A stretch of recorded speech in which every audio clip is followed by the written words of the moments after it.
Our God is a faithful God, a perfect God who keeps his promises and his covenants forever. Is the one that we never have to doubt. When you look at verses like Deuteronomy 7 verse 9, it says, "Know therefore that the Lord your God is God. He is the faithful God, keeping his covenant of love to 1,000 generations of those who love him and keep his commandments." 2 Peter 3 verse 9, "The Lord is not slow in keeping his promise, as some understand slowness. Instead, he is patient with you, not wanting anyone to perish, but everyone to come to repentance." Now, why am I starting with those two? Because you need to understand God's promises are perfect.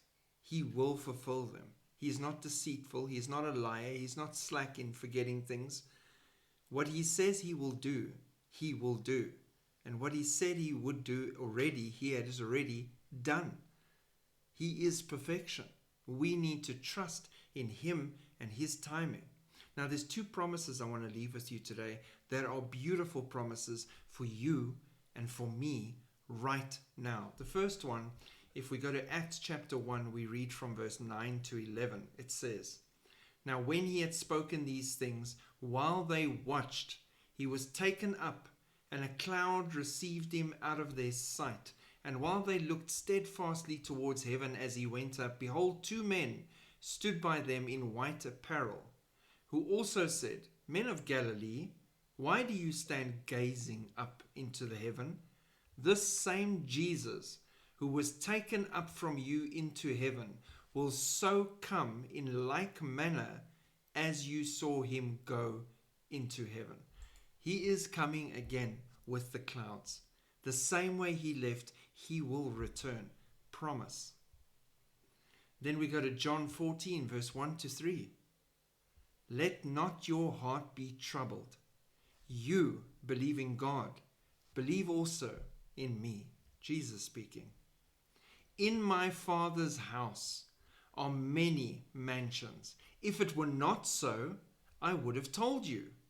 I go to prepare a place for you. And if I go and prepare a place for you, I will come again and receive you to myself, that where I am, there you also may be." Promise. We are holding on to these promises. We are waiting on these promises. We are on the very cusp of the fulfillment of those promises. We should be excited, overwhelmed, eagerly awaiting our bridegroom who comes very shortly to fetch us. Nothing should get us down because we are so close to being with him forever. Shalom.